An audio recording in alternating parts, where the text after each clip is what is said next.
estimado, y sobre todo por estar en esta actividad de la Facultad de Ciencias Médicas, Universidad Nacional de Cirugía, para su espacio curricular Cirugía 3.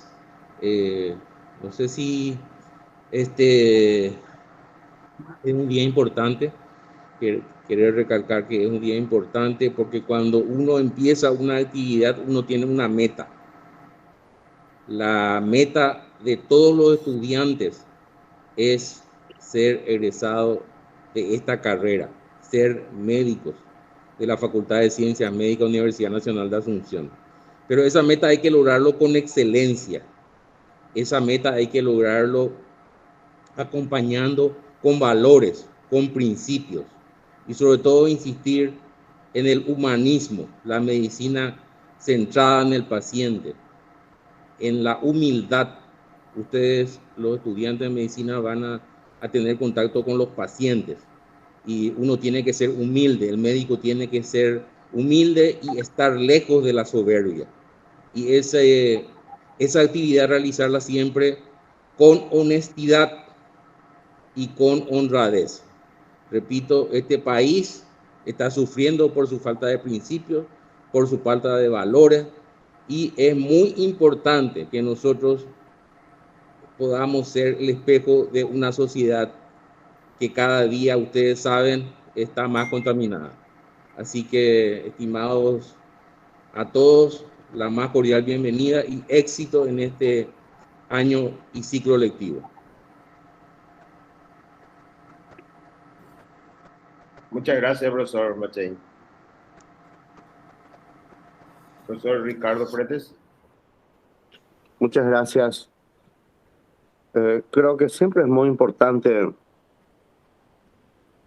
las palabras de bienvenida exactas y adecuadas y estimuladoras como lo ha dado el profesor Machain. El año pasado tuvimos una actividad académica muy interesante pese a la rigurosidad de las exigencias propias de los protocolos que teníamos que cumplir. Y este año aparentemente es avisora de que vamos a tener un poquitito más de libertad de maniobra. Ayer estuve participando de la conferencia de prensa del ministro de Educación con el presidente del CONES. Y los protocolos sanitarios se levantan todo hoy en día y el CONES empieza a elaborar la implementación de la nueva modalidad y aparentemente ya en la semana que viene todas las clases van a ser presenciales. Entonces es algo que va a hacer de que el profesor Alcides, el suscrito, estamos a la cabeza de esto, el profesor Machain, busquemos la forma de recausarnos otra vez en la modalidad anterior. La forma que lo van a implementar, bueno, vamos a saberlo en el transcurso de los días. De mi parte, lo que puedo pedirles es que en este foro académico impera una disciplina muy férrea, porque queremos cumplir el objetivo y queremos que todos los estudiantes cumplan con su objetivo, salgan académicamente muy bien formados, y la única forma de hacerlo es a través de la rigurosidad de la disciplina. Entonces, bienvenidos todos. Cualquier inconveniente, siempre en una organización y en un proyecto hay cosas que perfeccionar, pero es perfectible. Entonces, a través de vuestros delegados, cualquier inconveniente que pueda ocurrir, por favor, se acercan al profesor Recalde, se acercan a mí. Los que van a estar en la sala 10. Está el doctor Rodrigo Amarilla como secretario general. Entonces, vamos a ajustar todos los detalles porque vamos necesariamente a tener que cumplir la misión que se nos encomendó y vamos a cumplirlo con excelencia. Así que muchísimas gracias, apreciados alumnos, por unirse a este programa de Cirugía 3. Gracias, Alcides. Muchas gracias, profesor Fretes. En este curso de Cirugía 3 tenemos 3 módulos a desarrollar. Vamos a comenzar con el módulo vascular, después continuaremos con digestivo alto y terminaríamos con digestivo bajo con la proctología. Son 3 módulos, tenemos un periodo de tiempo de apenas 14 semanas para desarrollar, con una semana menos por Semana Santa, en realidad entonces 13 semanas reales, y lo estaríamos ya comenzando a desarrollar a partir de la fecha. Si algo, no sé si hay algo más para agregar, profesor Machain, para comenzar ya la clase de la fecha que está encargado el profesor Ruiz Díaz. Y siempre a los estudiantes les interesa el planeamiento educativo. Yo quería comentarles que el planeamiento educativo está contemplado en la plataforma que ustedes, todos los estudiantes y los docentes, pueden ingresar. Ahí van a encontrar básicamente cirugía 3, se enfoca, se encara 3 temáticas: cirugía vascular, aparato digestivo alto y coloproctología. Entonces va a haber 3 módulos, y también quiero que lean las evaluaciones que van a seguir las normativas de la Universidad Nacional de Asunción y del Consejo Directivo de la Facultad de Ciencias Médicas. Recordar que esto es un proceso, el proceso es anual, y que el rendimiento final es el rendimiento de un examen final y el rendimiento anual. La bibliografía, todo esto está contemplado en ese planeamiento educativo, y lo ideal que ustedes miren, lean y que se adelanten a las actividades. Eso es lo ideal en el proceso de enseñanza-aprendizaje, en el proceso de asimilación teórica. Por supuesto que después de la teoría van a tener las prácticas con los docentes, instructores de práctica. Muchas gracias y bienvenido nuevamente a todos. Gracias, profesor Machain. Bueno, profesor Ruiz Díaz. Sí, buen día de nuevo a todos. Los estudiantes están conectados. En realidad no veo ningún estudiante, pero por eso. Pero ya tenemos grabada la sesión, entonces esta sesión va a estar levantada en la plataforma y ellos pueden acceder en otra hora. Entonces, no sé. Vamos a grabar ahora, entonces. Ya está grabada la sesión desde el principio. Sí. Podemos continuar, no hay ningún problema. Vale, voy a tratar de presentar un poquitito.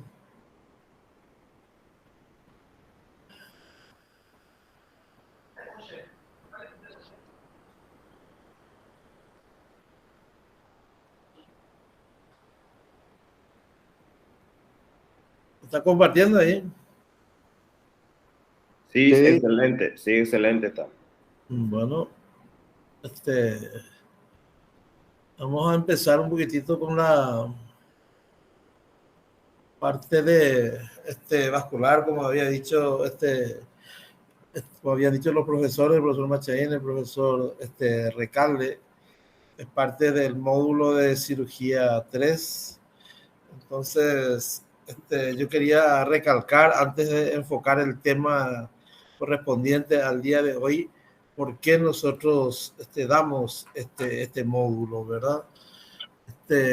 Nosotros tenemos el objetivo, porque siempre encuentro problemas en las urgencias de gentes que tienen la dificultad de diferenciar, por ejemplo, una patología venosa de una patología arterial. Entonces estaremos insistiendo de forma constante la diferencia que existen entre estas dos patologías, para evitar que sigamos teniendo esas confusiones.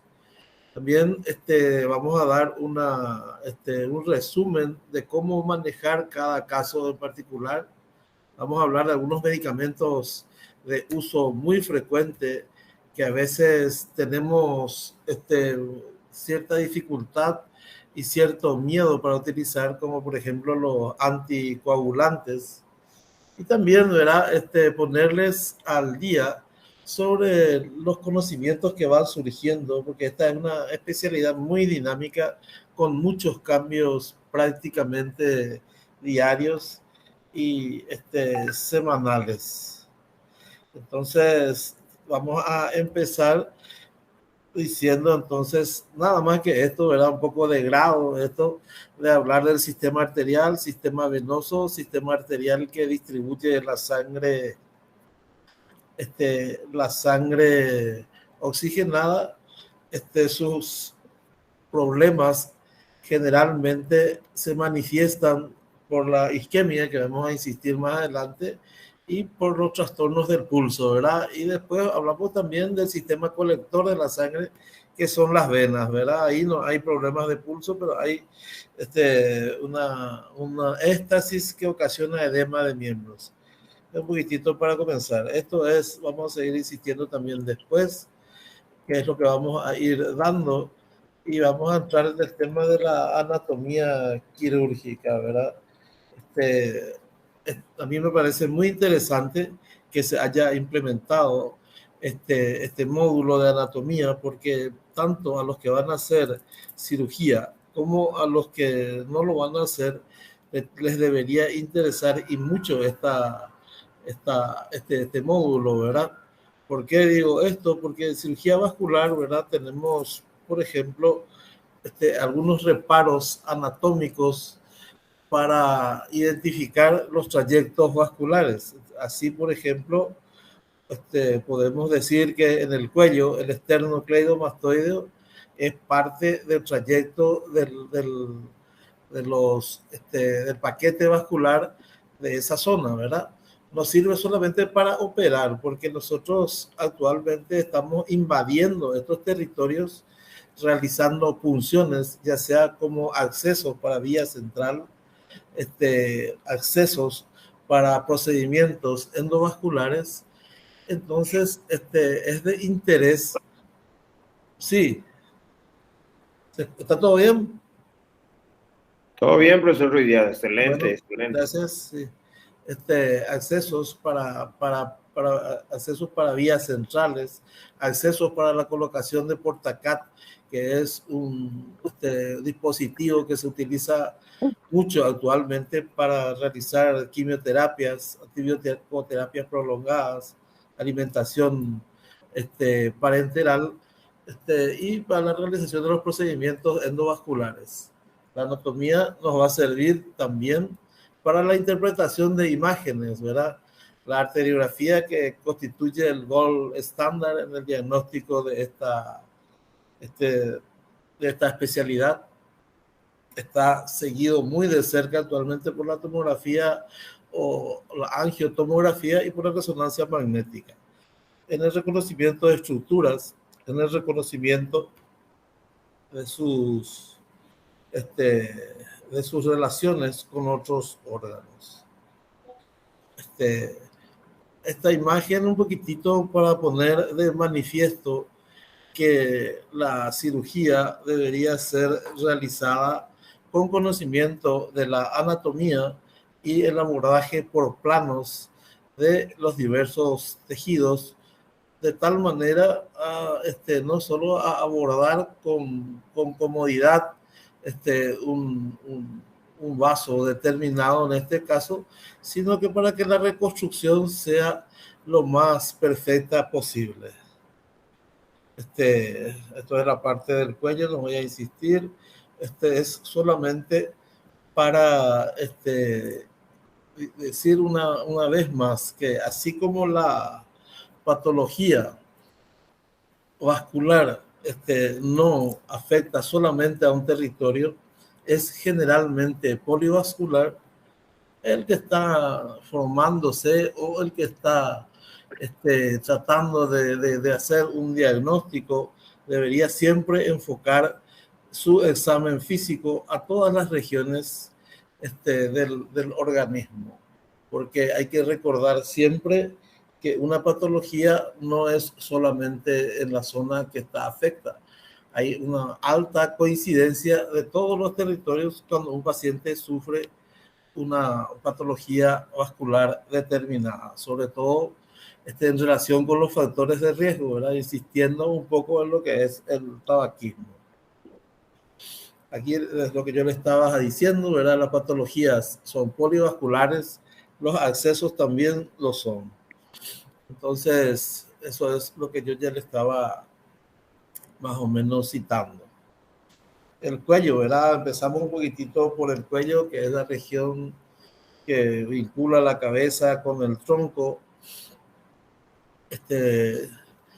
Tiene sus límites en el orificio superior del tórax y hasta la zona de la maxilar y maxilar inferior, ¿verdad? En el cuello, sin necesidad de hacer una disección, tenemos muchos relieves anatómicos que nos sirven de reparo para la invasión de esta región. Y uno de los reparos más utilizados por nosotros generalmente es el esternocleidomastoide, ¿verdad? Que tiene un segmento que viene hacia la región de mastoides y se dirige hacia la clavícula y hacia el esternón. Nosotros utilizamos como punto de referencia para las punciones vías centrales, por ejemplo, la cara posterior del esternocleidomastoide por debajo de esta vena superficial que es la vena yugular externa. El manubrio del esternón nos sirve para dirigir nuestra aguja y tratar de punzar un vaso determinado, en este caso sería la yugular interna. Actualmente contamos con la ayuda de la ecografía, que nos facilita mucho este tema para poder abordar con mucha más facilidad y menos traumatismo al paciente, ¿verdad? También, como habíamos dicho al principio, el borde anterior del esternocleidomastoide y el músculo en sí es el músculo satélite del paquete vascular del cuello. Nosotros solemos abordar esta zona para tener acceso a la arteria carótida, que es asiento de patologías bastante importantes, sobre todo para prevenir situaciones como los accidentes cerebrovasculares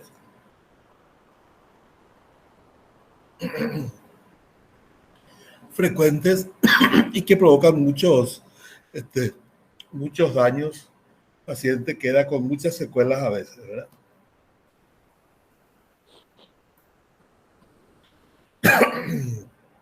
Así es. Acá tenemos una especie de disección, el músculo platisma, el esternocleidomastoideo, ¿verdad? Estos son los vasos que nosotros solemos abordar. Acá tenemos la bifurcación de la carótida y nuestra referencia anatómica principal en este caso sería la vena o el tronco tiroicérgico, está en el triángulo de Pirogov, en realidad, triángulo de Faraday, y es una referencia anatómica muy importante. Acá también vemos la arteria vertebral en su porción cuando se mete dentro de los anillos de las vértebras, y el segmento B1, el segmento B2, el B3 y el B4, que ya está pegado prácticamente a la calota craneal, ¿verdad? A grandes rasgos. Esto es la misma cosa. Para seguir, esto es importante, la delimitación por regiones del cuello, sobre todo es muy útil en casos de traumatismo, ¿verdad? Tenemos la zona 1, la zona 2 y la zona 3. Voy a dejar a cargo de los estudiantes la investigación de los límites y el contenido de esta zona, porque es importante para saber que una lesión en la zona 2 puede involucrar, si es lateral, al trayecto de los vasos; si es central, tenemos la tráquea, tenemos esófago, y así sucesivamente. Y hay algunos trayectos también nerviosos que deben ser reconocidos para que uno pueda tener una estrategia en el manejo y en el abordaje de estos pacientes. Esta es la misma cosa, ¿verdad? La zona 1, que va de la clavícula hasta el cartílago cricoides. La zona 2, desde el cartílago cricoides hasta el ángulo maxilar. Y del maxilar inferior hasta la base del cráneo, la zona 3. Entonces, diferentes incisiones. Como dije, el contenido voy a dejar a la investigación por parte de los alumnos, ¿verdad? Acá algunas cosas importantes. Hay varios triángulos en el cuello que nos pueden también ayudar a hacer a veces el diagnóstico de qué estructura puede estar involucrada en una lesión. Está el triángulo de Sedillot, este es el triángulo de Faradeh, que es el tiro lingofaringofacial, es lo que les había dicho hace rato, es la referencia para... ¿Cómo? ¿Está todo bien? ¿Se escucha bien? Sí, todo bien, todo tranquilo. Parece que se abrió nomás el micrófono. Micrófono. Entonces acá tenemos el triángulo de Faradeh, que es la referencia que nosotros utilizamos para llegar a la bifurcación de la arteria carótida, que suele ser el objetivo de las cirugías de una arterectomía, por ejemplo, ¿verdad? Acá tenemos estructuras nerviosas, la rama descendente del 12, esta es la rama descendente y este es el hipogloso, que nosotros a veces tenemos que separar para poder evitar su lesión en los pacientes que tienen este problema. Esta es una cirugía de carótida. Vemos la separación del esternocleidomastoideo, la bifurcación con la carótida interna, la carótida externa, ¿verdad? ¿Cómo hacemos la diferenciación? Generalmente esta rama es la que nos da la diferencia, que esta es la rama tiroidea superior, y hay que recordar que la carótida interna no tiene ramas extracraneales, excepto la oftálmica, que ya está prácticamente cerca de su penetración en el cráneo, ¿verdad? Esternocleidomastoideo acá, por acá se encuentra ligado el tiro lingofaringofacial y la rama descendente del 12. Esto es nada más un recuento o un recuerdo de la aponeurosis cervical. No les voy a añadir con estos, prefiero que ellos tengan un conocimiento práctico y un conocimiento resumido de lo que es importante recordar en este caso. Esta es una imagen, una reconstrucción de una angiotomografía. Ustedes ven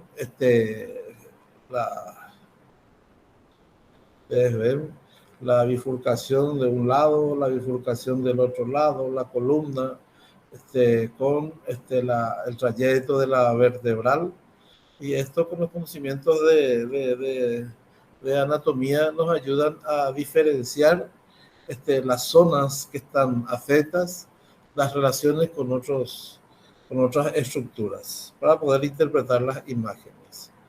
Esto es nada más que se coloca acá de miembros inferiores. Esto es una imagen, como se dice, digitalizada de la bifurcación carotídea, donde vemos lesiones, que las lesiones más frecuentes suelen ocurrir un poquito cerca del bulbo, por encima de la bifurcación de la carótida común.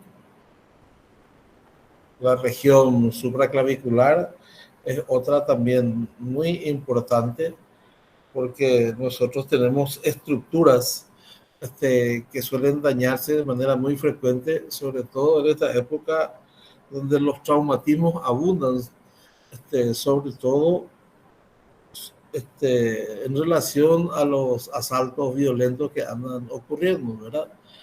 Y como siempre, vamos a volver a repetir que una lesión en un trayecto vascular nos puede poner o nos debe llamar la atención, y si vemos algunos cambios en esa zona, debemos tener la capacidad de decidir de una exploración quirúrgica o como se dice, contemporizar un rato y ver qué ocurre. Eso vamos a ir después, cuando llegue el momento y el tema, para poder, ¿cómo se dice eso? Repetir y insistir con este tema. Acá tenemos una imagen en donde vemos el trayecto de la subclavia del lado derecho, desde su salida en el cuello. Ustedes saben, rama del tronco celíaco, tiene una porción que es preescalénica, una porción retroescalénica y una porción postescalénica. La porción preescalénica tiene de interesante la salida de la arteria vertebral y de la arteria mamaria. Después están otras ramas de menor importancia, ¿verdad? Pero siempre hay que tener en cuenta la primera porción preescalénica de la arteria subclavia, ¿verdad?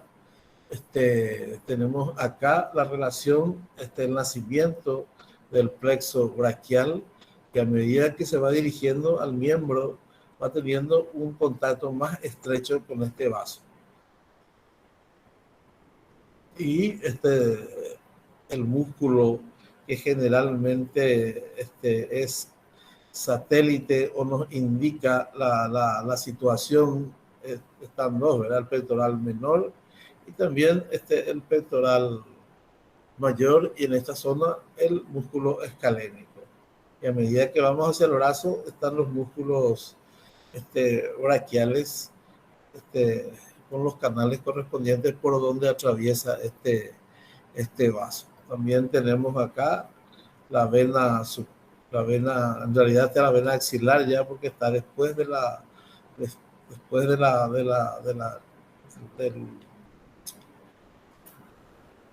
hueso, ¿verdad? De la clavícula.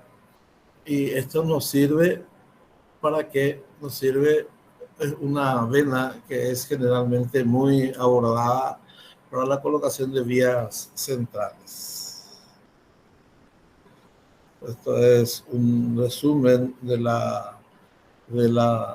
trayecto de la arteria braquial.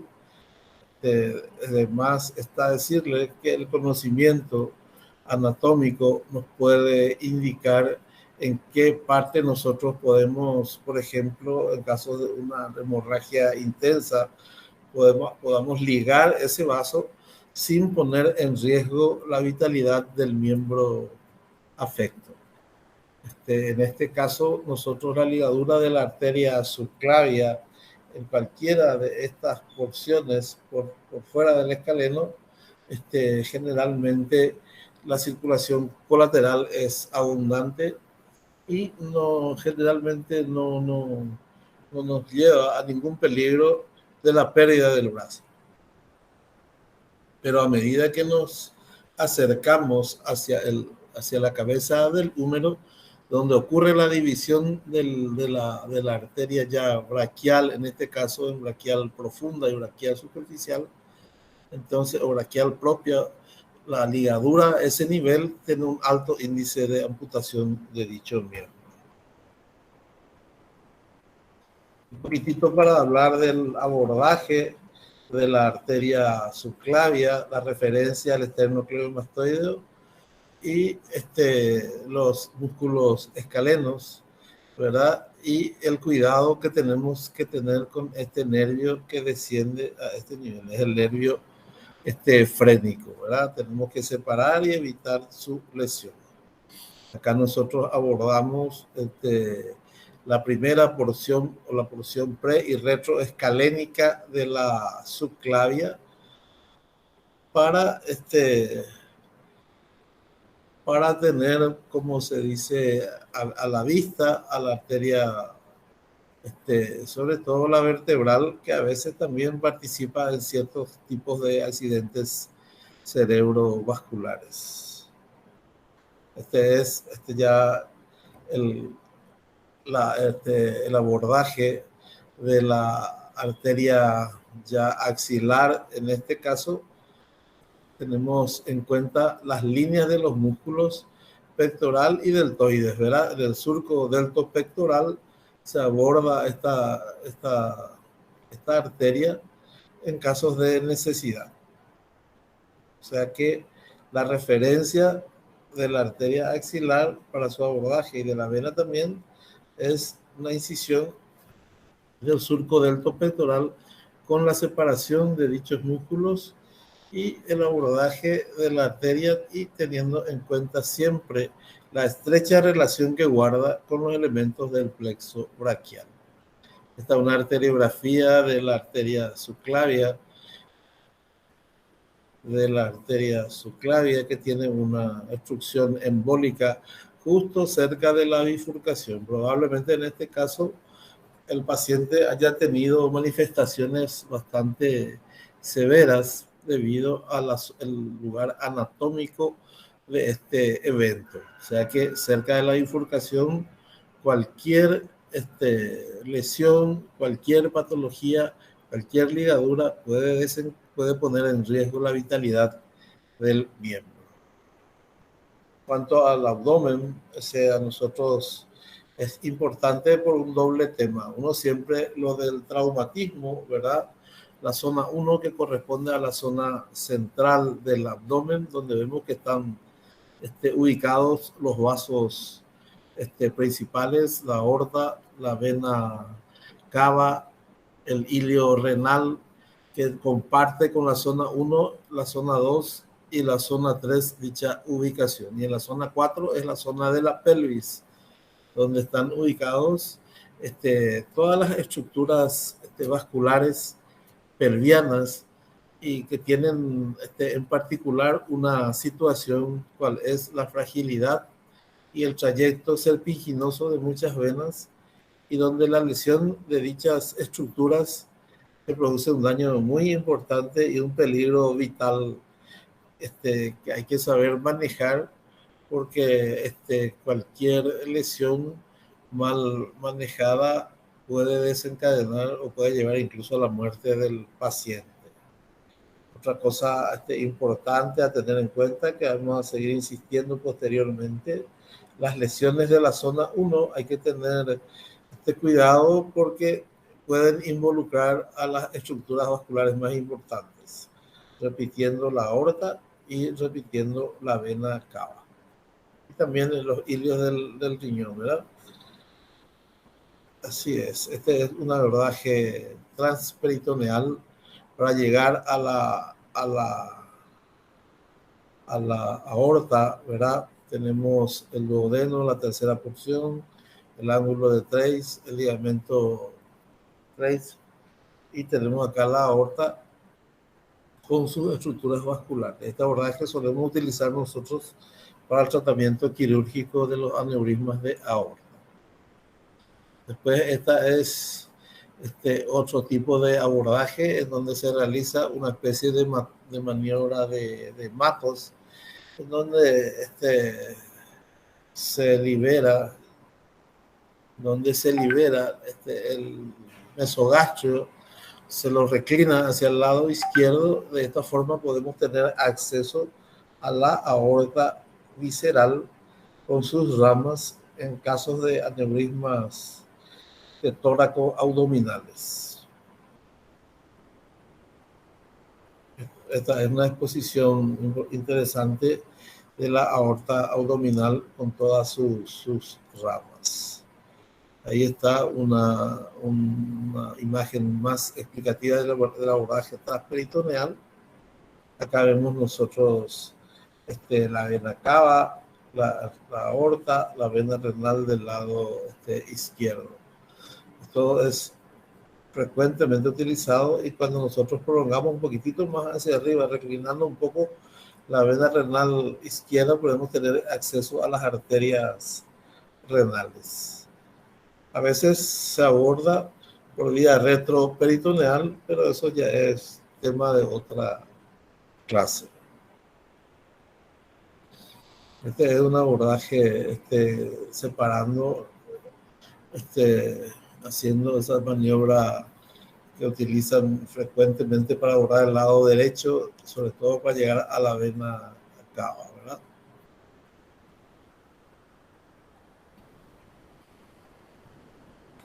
Todos son imágenes de la misma zona. Esta es la zona de la pelvis, donde tenemos el paquete ilíaco, y la preferencia de patologías localizadas en esta zona es el abordaje retroperitoneal, ¿verdad? De esta manera nosotros podemos tener un acceso cómodo a las estructuras vasculares. De hecho, es la forma de llegar a estos vasos en los trasplantes renales. Esto es más o menos un esquema de la incisión para llegar a estos vasos ilíacos, una incisión retroperitoneal, llegando prácticamente hasta la fascia transversalis, y ahí se realiza la separación de la misma del peritoneo para llegar a nuestro objetivo, que son los vasos ilíacos. Una arteriografía, ¿verdad? Nada más que para poner en relación a la situación anatómica de la bifurcación de la aorta, ¿no? Acá tenemos que nos falta un segmento de ilíaca primitiva. Vamos a seguir con esto más adelante. Esto es lo que encontramos con una angiotomografía. Es un riñón ectópico cuya vascularización depende de la ilíaca primitiva derecha. Esto es un aneurisma de la arteria ilíaca izquierda, ¿no? Es muy importante la imagen porque nos sirve para controlar la aorta, nos sirve para controlar la ilíaca del lado opuesto, y nos demuestra que no hay otra dilatación en el trayecto de la ilíaca izquierda. Esto es una imagen de un aneurisma de la aorta abdominal, abordado por vía transperitoneal. Ahí está. Y en miembros, ¿verdad? En miembros inferiores siempre tenemos que tener en cuenta los músculos satélites en cada región, ¿verdad? Podemos decir que el miembro tiene 3 sectores: la raíz, la parte del muslo propiamente dicho, y en la pierna, ¿verdad? En el triángulo de Scarpa, nuestro músculo que nosotros debemos abordar para llegar a la arteria femoral superficial y femoral común es el aductor mediano, ¿verdad? Que forma parte de una de las paredes del triángulo de Scarpa. A tener en cuenta que siguiendo al músculo sartorio y separándolo por su parte superior, podemos llegar hasta la arteria femoral propia o femoral superficial, que está acompañado muy de cerca por los nervios y por las venas del mismo nombre, ¿verdad? Y en la pierna, para abordar la apoplitea, tenemos que tener en cuenta el complejo sóleo-gemelar.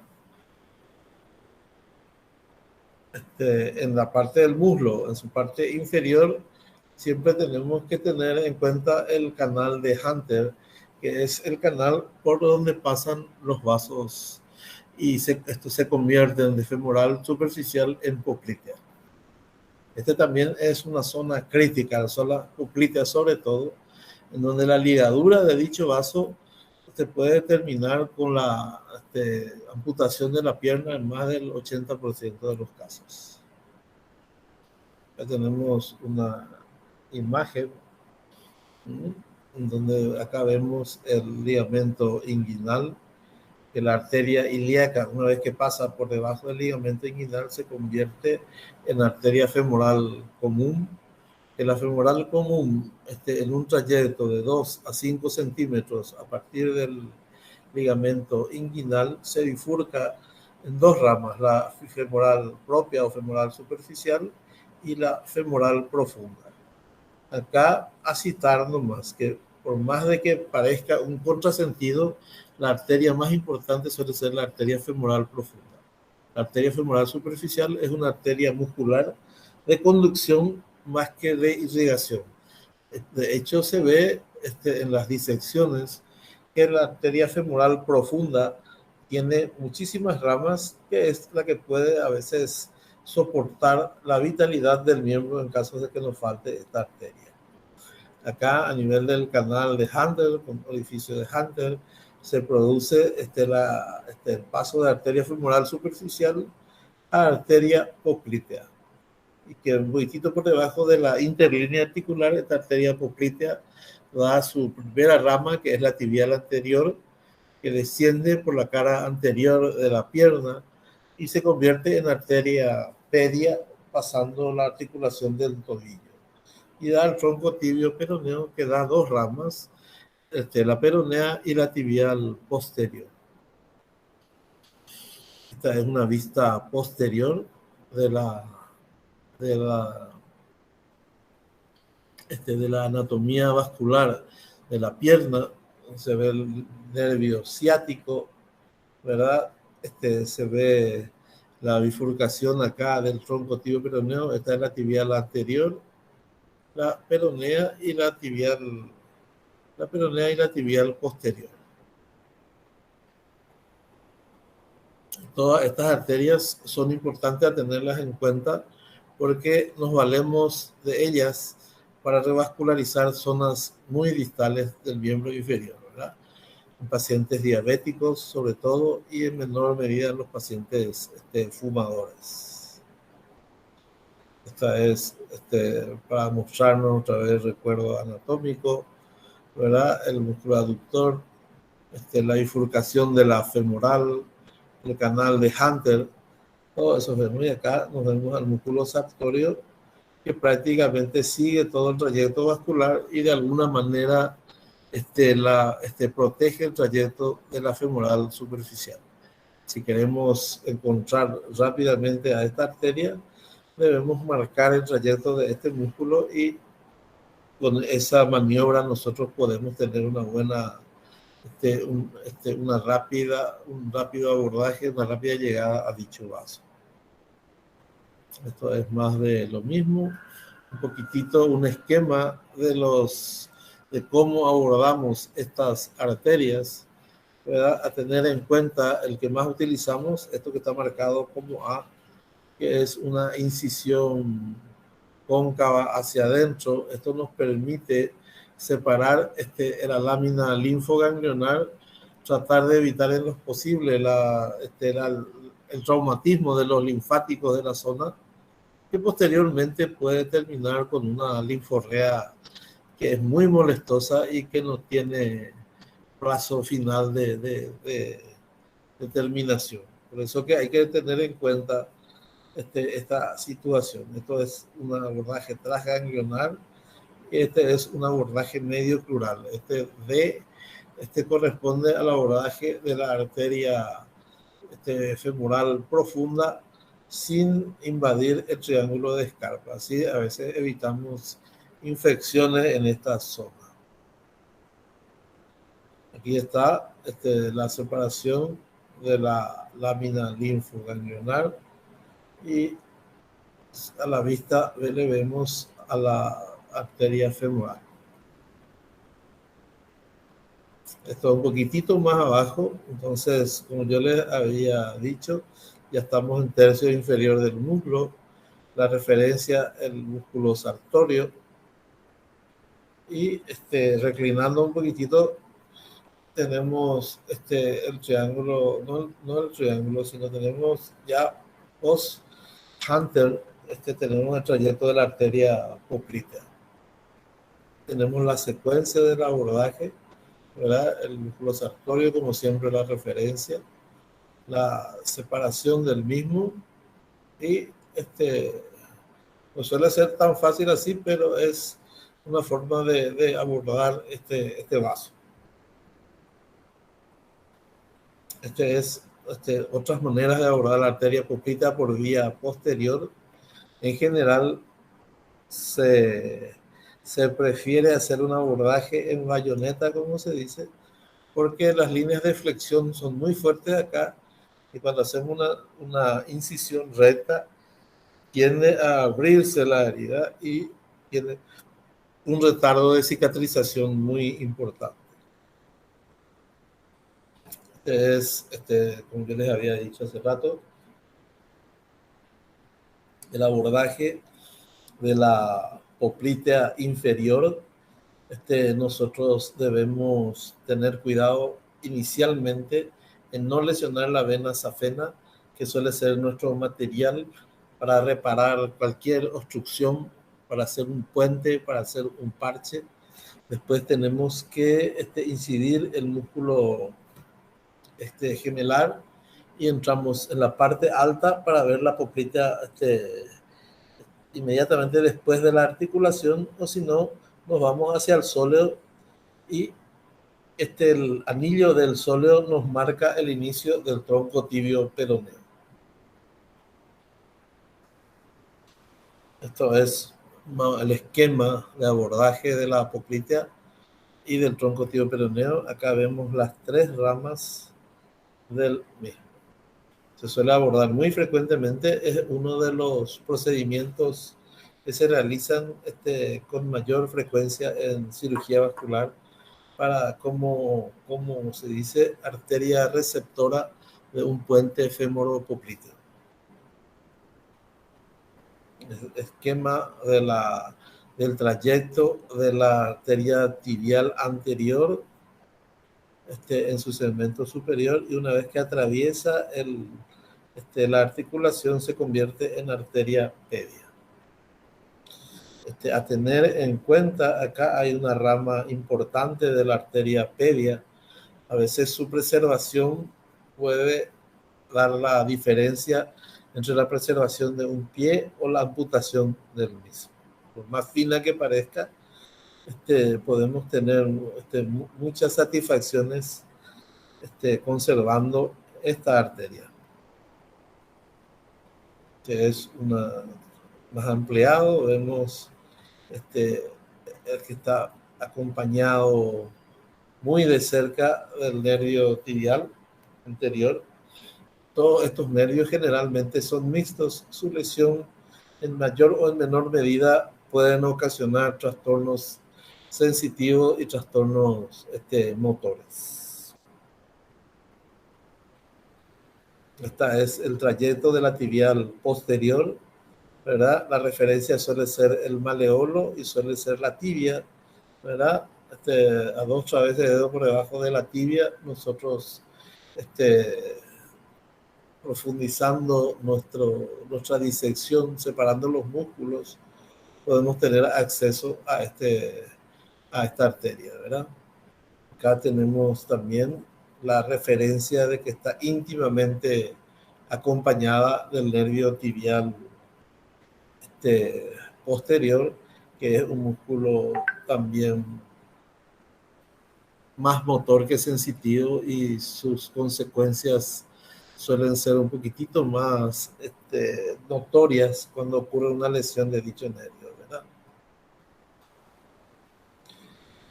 Después tenemos también la arteria peronea o la arteria fibular, ¿verdad? La arteria peronea se puede abordar ya sea por fuera, resecando un segmento del peroné. Es la más utilizada y la más fácil para llegar a dicha arteria. Esta es también la tibial posterior. Acá, para llegar a las ramas de división de la tibial posterior, donde están las arterias plantares. Ahí está la tibial anterior y la pedia. Y esto es lo que quiero dejar como una especie de conclusión. ¿Verdad? Ya les dije por qué nosotros tenemos que conocer la anatomía, porque no siendo cirujanos, a veces siendo clínicos, hacemos procedimientos invasivos tratando de abordar una arteria yugular, una arteria subclavia. Hacemos procedimientos invasivos para realizar un procedimiento endovascular o una cirugía neta. Y acá por decirles, ¿verdad? Esta es para que tengan en cuenta, ¿verdad? ¿Qué puede ocurrir cuando ligamos en diferentes niveles, ya sea en miembro superior o en miembro inferior, las arterias correspondientes? Acá, por ejemplo, el que tiene alto índice de amputación es la femoral común, dice 81%, pero yo creo que la apoplectia está un poquitito por encima porque es una arteria terminal, tiene pocas ramas colaterales y la femoral común a veces recibe colaterales a partir de la ilíaca por las circunflejas y entonces podemos soportar por un tiempo dicha ligadura, a no ser que sea algo muy agudo.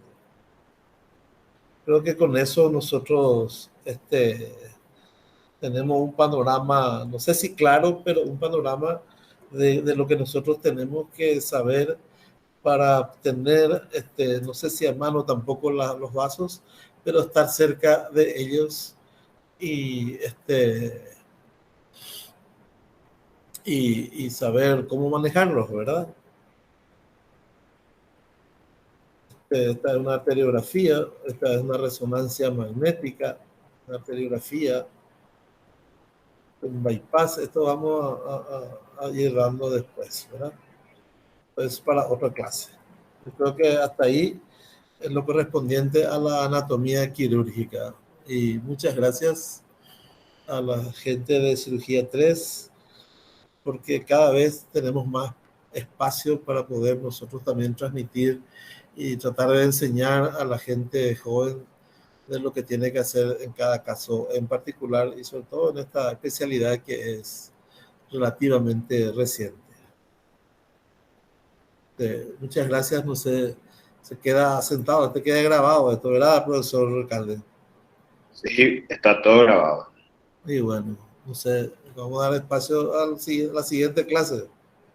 Sí, muchas gracias, profesor Ruiz Díaz. De nada, seguimos nosotros el viernes con nuestra